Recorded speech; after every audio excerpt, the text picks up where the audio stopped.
there everybody, Bob Stafford here, Trainmaster Bob, and well, it's been like two and a half weeks since I did the last video update, I think, and I've got a lot done. I've really been working out here every time I get a chance, and I finished installing the framework up over my head here for the valance all the way around the layout now, and I painted it all black. I still need to come back now and install on the front here. I want to go put a 16-inch piece of hardboard across here, so it'll be dropping down 4 inches below the 1x4 up here, and frame this all in that way to help hide the lights. And this past week I found a lot of my buildings. I got them out of the boxes. They've been boxed up from the old layout. And I pulled the buildings down out of the attic that's been up there since the old railroad Granite Falls that I tore down back in 2009. You know, those buildings are all beat up, of course, from moving around and stuff, even though I packed them with popcorn and everything else. And most of those buildings now are in the boxes are brand new kits. Just being up in the attic with the extreme temperature changes, the glue's failed and they've sort of fallen apart. So gonna see what I can salvage out of that eventually. Figure out what I'm gonna have, what I can not. Oh, that's my clock. That was my BNSF 30th anniversary gift. It's chiming on the hour. So I'll take you around and we'll do a little walk around here and give you an idea what I've gotten done here in the last few weeks. And talk about some future plans. I've unpacked most of my buildings from the old layout. Still got a couple boxes to go through yet. Actually, I gotta find them. They're buried behind something else. I know I'm missing a few buildings here. But just got them sitting around now. Eventually see what I can fit in here and use, reuse, and we'll see how it all works out, I guess. I'll show you one building I picked up at a swap meet that I think is really neat. This is a hydrocal building that I picked up for 50 bucks, fully assembled as you see it here. It was a great deal. At a swap meet last year, and I finally could get it out and look at it. I don't know where I'm going to put it yet. And this thing is heavy. All this brickwork is a hydrocal plaster casting.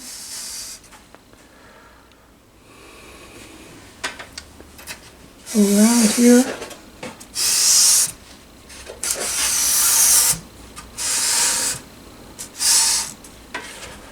The only thing I haven't been able to figure out on this is why the loading door on the back dock has been bricked over and closed up.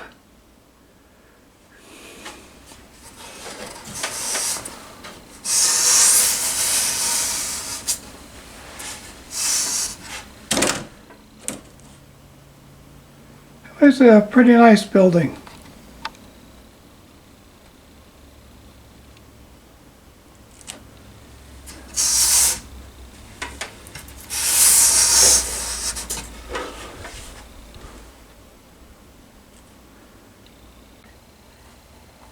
I've gotten the roadbed installed all the way around the layout now. Got some more buildings sitting over here. This is going to be a stubbed-in industrial branch in here, as we talked about in the last video. So I've got the video coming all the way around here now. Someday I'll replace these 2x4s with steel rods coming down from the ceiling.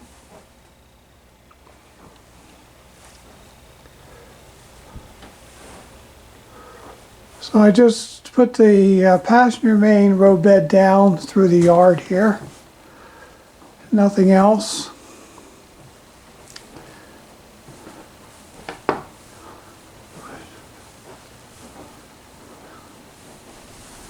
I'm going to have this gap across here I'm going to have to bridge. Of course.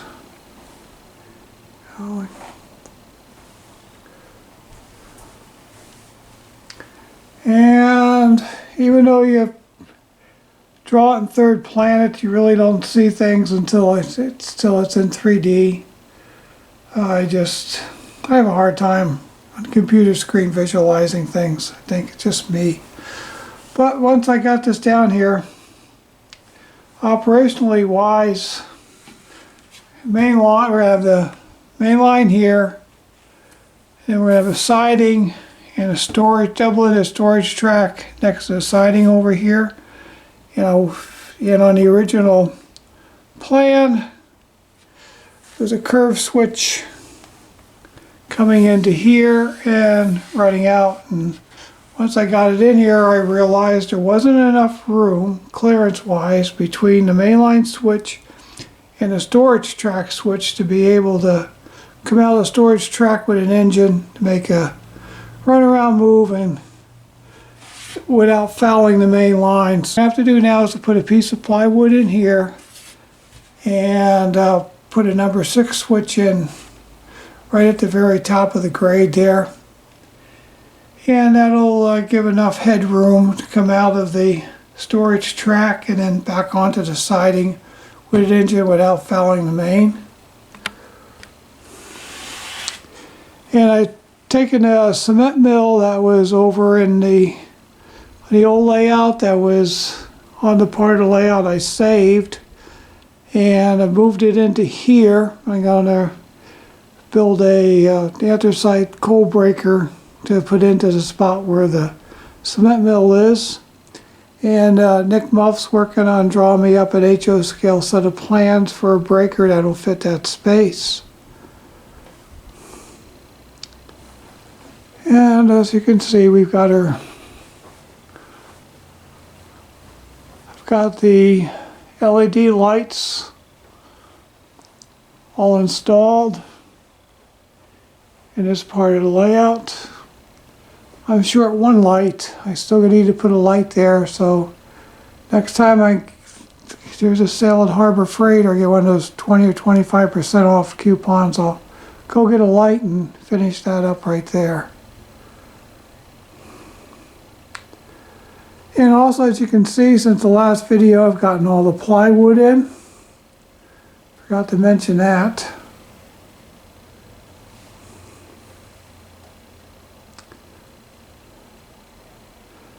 So it's coming along. I think I've got a lot done the last 2.5 weeks or so.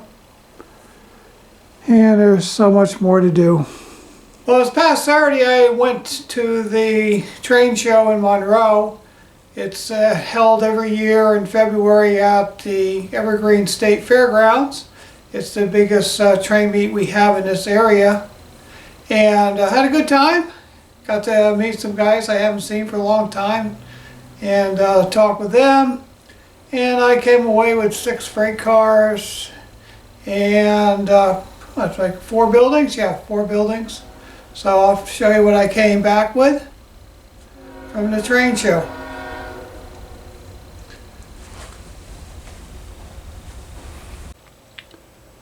Came away from the Monroe train show this year with 6 freight cars. Seen a 50-foot Western Maryland boxcar. Just couldn't pass that up. I remember these very well. Come across this old AHM covered hopper car for $3, and I can convert it up to modern day standards really easy. I remember these Wabash cars on the Lehigh and Hudson River. Going through town when I was a kid, and produced these covered hopper cars occasionally, and lots of Wabash box cars with the flag on them, and a Fruit Growers Express car. Remember these being all over the place very well. And It's old Tyco Civil War coach. I remember on the Chestnut Ridge Railroad in Palmerton, Pennsylvania, they had a combine about the same size as this, probably 1880 vintage. They had it up off of its trucks. They had it mounted, I guess, with cribbing underneath it, and then it was enclosed around the bottom of it, just like you would enclose a mobile home, to keep the plumbing from freezing. And there was like a locker room, lunchroom in there for the crews. And I found the only two Baltimore and Ohio cars I could find. Two Athearn blue boxes. I've accumulated lots of these over the years and keep changing the numbers on them. You can never have too many Baltimore and Ohio coal cars if you're an Eastern modeler, modeling the period back when a lot of the industry was still using soft coal.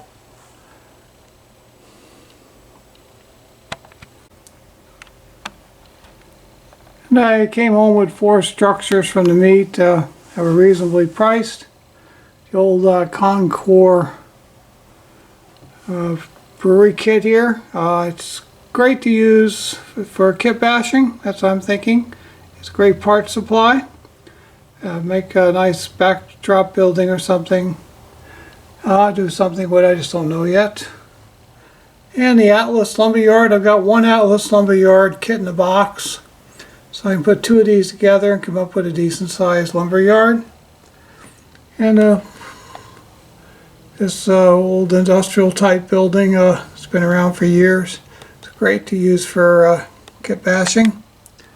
And Cornerstone Neighborhood Food Market. Make a nice little corner community store.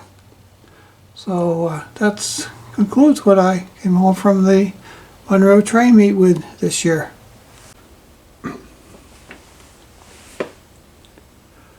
Another find of mine while unpacking boxes was the 4 engines you see here that I originally made back in the early 1990s for my Susquehanna Hudson River layout that I had in Trinidad, Colorado.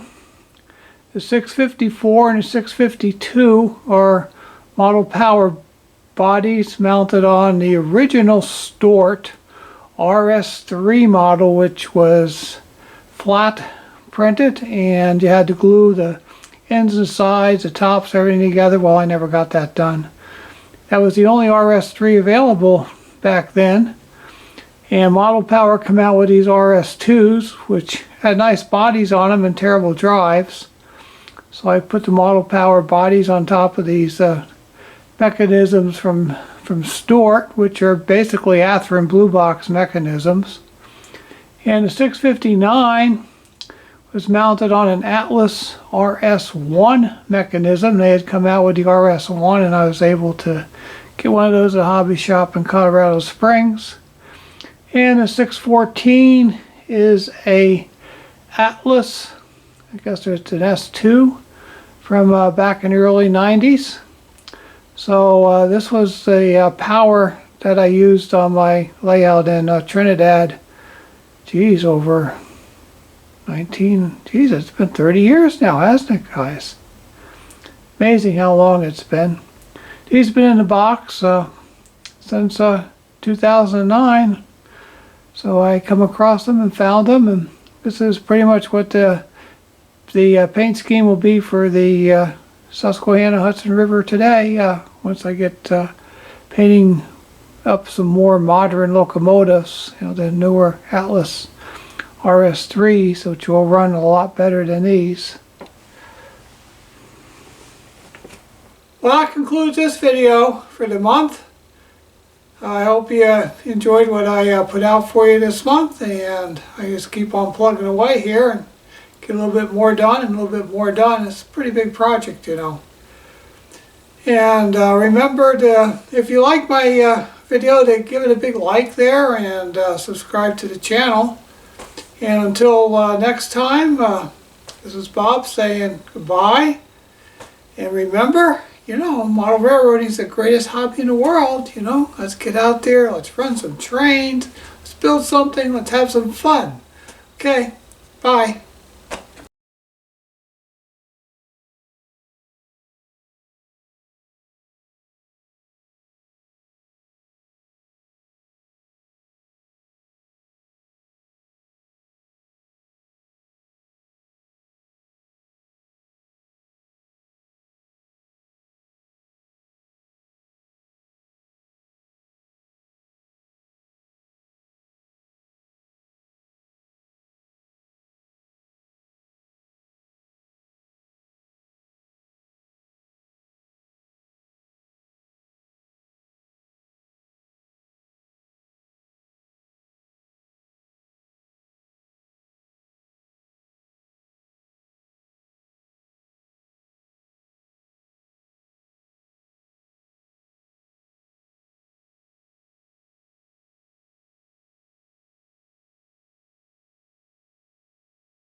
Well, that concludes it for this month, everybody. I hope you enjoyed what I put out here for you this month. No. Stop. Start over. Well, that concludes this video for the month. I hope you enjoyed what I put out for you this month, and I just keep on plugging away here and get a little bit more done and a little bit more done. It's a pretty big project, you know. And remember to, if you like my video, to give it a big like there and subscribe to the channel. And until next time, this is Bob saying goodbye. And remember, you know, model railroading is the greatest hobby in the world. You know, let's get out there, let's run some trains, let's build something, let's have some fun. Okay, bye.